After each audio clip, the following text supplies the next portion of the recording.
Hello दोस्तों, आज के इस वीडियो में 3 महत्वपूर्ण प्रश्न बताने जा रहा हूँ जो इस प्रकार के प्रश्न group D, NTPC, ALP, SSC, bank एवं अन्य सभी परीक्षा में पूछे जाते हैं।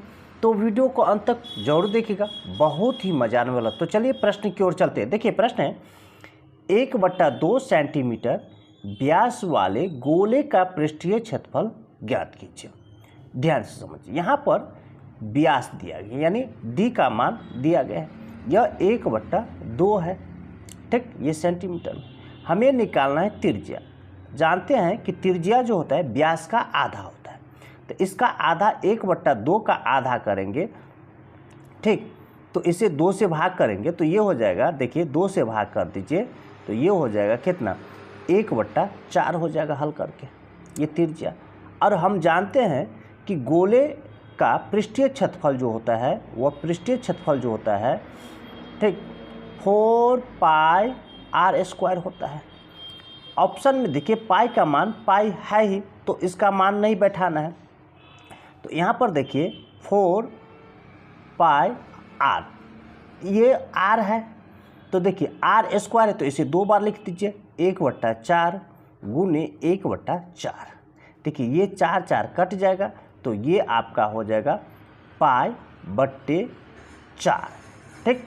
सेंटीमीटर है तो सेंटीमीटर स्क्वायर हो जाएगा, यही आपका आंसर होगा, ये सी आंसर होगा। चलिए अगले प्रश्न की ओर चलते हैं। ए और बी एक कार्य को क्रमशः 10 दिन और 12 दिन में पूरा कर सकते हैं। यदि वे ए से शुरू करके एक दिन छोड़कर कार्य करते हैं तो कार्य कितने दिन में पूरा हो जाएगा। ध्यान से समझिए, ए जो है किसी काम को 10 दिन में करता है और बी उसी काम को 12 दिन में करता है। अब टोटल काम निकालेंगे तो 10 और 12 का लघुत्तम लेना होगा, तो 10-12 का लघुत्तम आता है 60, ठीक। अब ए का एक दिन का कार्य क्षमता निकालेंगे तो 10 से भाग दीजिए, भागफल जो आएगा वह कार्य क्षमता आएगा, तो 10 छक्के 60। ए का एक दिन का कार्य क्षमता 6 और बी का एक दिन का कार्य क्षमता, तो 12 से भाग दीजिए तो देखिए 12 पंचे 60, 5 भागफल। अब ऐसे समझिए, कह रहा है यहाँ पर कंडीशन में शर्त दिया गया है कि ए से शुरू करता है और एक दिन छोड़कर काम करता है। पहला दिन करेगा ए शुरू किया है, दूसरा दिन बी, फिर तीसरा दिन ए, फिर चौथा दिन बी, फिर पांचवा दिन ए, ऐसे करके काम चलता रहता है। तो देखिए ए जो है पहला दिन कितना काम करेगा, 6 काम, बी दूसरा दिन कितना काम करेगा, 5 काम, ठीक। अब देखिए 2 दिन में कितना काम हो रहा है, 11 काम हो रहा है, तो 2 दिन में 11 काम कितना दिन में, 2 दिन में, इसीलिए 60 काम हमें कराना है। तो 60 काम तो 11 से पहले भाग दीजिए 60 में, ठीक। तो देखिए 11 पंचे 55, अभी भी 5 काम शेष बच जाएगा। तो ये जो 5 आया भागफल, इस भागफल से दोनों तरफ क्या करना है, गुना कर दीजिए, ठीक।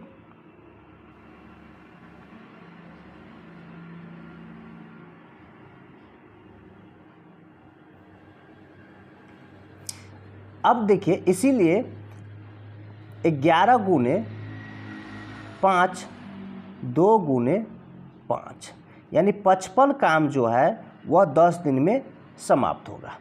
अब शेष जो काम रह गया वह कौन करेगा, ठीक। तो जिसने शुरू किया वही शेष काम को करेगा। तो किसने शुरू किया था, ए ने, तो ए का एक दिन का कार्य क्षमता कितना है, 6, और शेष काम 5 है, यानी कार्य क्षमता से कम है, तो वह कितने दिन करेगा, 5 काम जो है वह कितने दिन। तो देखिए इस काम को ऊपर रखिए और इसके कार्य क्षमता से भाग कर दीजिए, यानी यह हो गया 5/6 दिन। अब कुल दिन हमें निकालना है। देखिए तो कार्य कितने दिन में पूरा होगा, टोटल टाइम, तो पहले तो 10 दिन हुआ और ये 5/6 दिन हुआ, इस दोनों को जोड़ दीजिए तो 10 + 5/6 टोटल काम आ जाएगा। देखिए अगर जोड़ में है तो इसे पूर्णांक में लिख दीजिए, 10.5/6 आपका आंसर होगा, यही आंसर होगा। 10.5/6 दिन। ये आपका बी आंसर होगा। चलिए अगले प्रश्न की ओर चलते हैं। रघु अपनी 16 वर्ष की पुत्री के नाम पर एक योजना में 5 लाख का निवेश करते हैं, जिसमें वार्षिक आधार पर 5% वार्षिक ब्याज दर पर चक्रवृद्धि ब्याज का भुगतान किया जाता है। पुत्री की आयु 18 वर्ष होने पर कुल प्राप्त राशि क्या होगी? यहाँ पर मान लेते हैं कि मूलधन जो है वह 100 रुपया है। हम अपने मन से मानते हैं, इस मूलधन को अभी छोड़ दीजिए। और देखिए दर जो है 5% है, और समय जो हो गया 16 से 18, कितना अंतराल हो गया? 2 वर्ष का। 2 वर्ष का, इसलिए 2 बार ऐसे कर लेते हैं। इसका 5% निकालेंगे 100 का। 100 का 5%, तो 100 का 5%, 5 रुपया, इसका 5 रुपया। अब इस 5 का 5% निकालेंगे तो 0.25 हो जाएगा। 0.25 हो जाएगा। अब टोटल निकालेंगे तो देखिए ये जो है चक्रवृद्धि ब्याज हो गया, तो कितना? 10.25, ये तो चक्रवृद्धि ब्याज हो गया।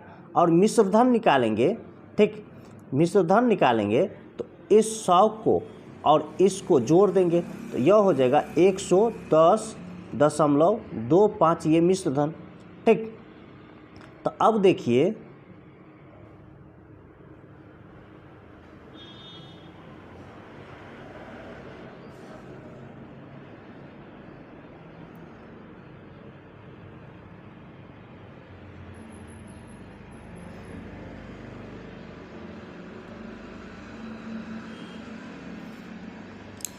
देखिए ये जो मिश्रधन आया है, ये मिश्रधन किस पर? 100 रुपया पर। तो 100 रुपया पर मिश्रधन, 100 रुपया पर मिश्रधन 110.25, इसीलिए कितना? 5 लाख पर निकालना है। तो देखिए 110.25 बट्टा में ये 100 हो जाएगा, ठीक, इसीलिए 5 लाख। तो 5 लाख से क्या करना है? गुना कर दीजिए, ठीक। देखिए यहाँ पर 2 अंक पीछे दशमलव है, ये दशमलव हटेगा तो नीचे में 2 जीरो आएगा। अब यहाँ पर देखिए कितना जीरो? 4 जीरो है, ये 4 जीरो, यहाँ से 4 जीरो काट दीजिए। अब इसे हल कीजिए तो ये हो जाएगा 0, 5 25 हासिल 2, 10 2 12 हासिल 1, 0, 5 जीरो को गुना करेंगे तो 0, 1, 11 5 55, ठीक। यानी यह हो जाएगा आपका 5,51,250 आपका आंसर होगा। ये डी आंसर होगा। इसी तरह का ट्रिक पाने के लिए हमारे चैनल को सब्सक्राइब कीजिए, लाइक कीजिए और अपने दोस्तों के साथ शेयर जरूर कीजिए। फिर मिलते हैं वीडियो में, तब तक के लिए धन्यवाद।